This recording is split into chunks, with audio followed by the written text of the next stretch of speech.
చిన్న సంఘటన కూడా సాక్షి పత్రికే కనపడుతుంది. 2 నెలలు అయింది. జగన్మోహన్ రెడ్డి వచ్చినాక ఏం అరాచకాలు చేశారు? చంద్రబాబు గారు కూటమి ప్రభుత్వం వచ్చినాక ఎక్కడన్నా ఉన్నాయా? వినుకొండలో జరిగింది 2 వాళ్ళ రౌడీ షీటర్ల మధ్య జరిగినటువంటి ఘర్షణ. పార్టీకి సంబంధం లేదు, అది కూడా వైసీపీ వాళ్ళే. చంపింది చచ్చిపోయింది 2 కూడా వైసీపీ వాళ్ళు.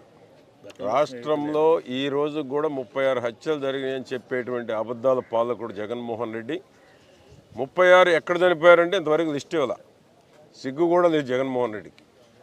ఓడిపోయామనేటువంటి బాధతోటి ఏదైనా మేము సాధ్యం అనుకుంటున్నాడు. ఎందుకంటే అధికార, అవినీతి, డబ్బు ఈరోజు జగన్మోహన్ రెడ్డి దగ్గర ఉంది. ఈ రాష్ట్రంలో ఎవరి దగ్గర లేనంత డబ్బు జగన్మోహన్ రెడ్డి దగ్గర ఉంది.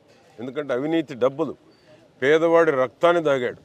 పేదవాడి రక్తాన్ని మద్యం రూపంలో నాసిరకం మద్యం పోసి లక్షల కోట్లు సంపాదించుకొని ఆ అధికార అవినీతి డబ్బులతోటి ఈరోజు రెచ్చిపోతూ ఉన్నాడు. కనుకనే ఈరోజు రాష్ట్రం ఈరోజు కకావికలం చేసిపోయాడు 5 ఏళ్ళు.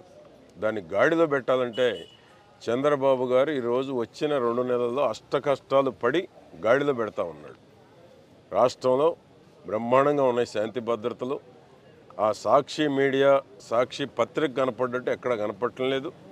ప్రజలు కోరుకున్నటువంటి పాలనను అందిస్తూ ఉన్నారు. జగన్మోహన్ రెడ్డి ఇప్పుడైనా బెంగళూరులో ప్రశాంతంగా ఉంటే ఈ రాష్ట్రం ఇంకా ముందుకు పరిగెత్తేటువంటి అవకాశం ఉంది. రాష్ట్రంలో పెట్టుబడులు రాకుండా ఏ విధంగా అవరోధాలు సృష్టించాలి, ఏ విధంగా అడ్డుకోవాలి, ఏ విధంగా ఢిల్లీ పోయి ఈ రాష్ట్ర ప్రభుత్వం మీద బురజల్లాలనేటువంటి కుట్ర తప్ప జగన్మోహన్ రెడ్డి మాటలు నమ్మేవాడు ఈ రాష్ట్రంలో కాదు, ఈ దేశంలో కాదు, ప్రపంచంలోనే జగన్మోహన్ రెడ్డి మాటలు నమ్మేటువంటి వాడు ఎవడు లేడు. ఆయన ఇంకా ఏదైతే ఆ ఊహల్లో ఉన్నాడో ఇప్పటికైనా బయటకు వస్తే రాష్ట్రానికి చేసిన ద్రోహం ఒక్కసారి ఆయన నెమరు వేసుకుంటే ఈ రాష్ట్రానికి జన్మలకి చేయనటువంటి తప్పులన్నీ జగన్మోహన్ రెడ్డి చేశాడు. కనుక ఈ రాష్ట్ర ప్రజలు 10 ఏళ్ళు జగన్మోహన్ రెడ్డి చేసిన తప్పులను కానీ, అరాచకాలను కానీ, అక్రమ కేసులను కానీ, దుర్మార్గాలను కానీ ప్రజలు మరిచిపోయేటువంటి పరిస్థితుల్లో లేరు అనేటువంటి జగన్మోహన్ రెడ్డి ఆ పార్టీలో నాయకులు గుర్తించాలని కోరుతా ఉన్నారు. ప్రతి అక్షరం ప్రజల పక్షంగా నిరంతరం పోరాడుతున్న పీవీఆర్ న్యూస్ తెలుగు 4వ వార్షికోత్సవం సందర్భంగా శుభాకాంక్షలు తెలియజేస్తున్న సల్మాన్ రాజ్ మాచర్ల సర్వేయర్. నిరంతరం ప్రజల సమస్యలపై గలమెత్తుతున్న పీవీఆర్ న్యూస్ తెలుగు ఛానల్ 4వ వార్షికోత్సవం శుభాకాంక్షలు తెలియజేస్తున్న బొడ్డు చిన్న నరసింహారావు ముదిరాజ్ 23వ వార్డు మాచర్ల.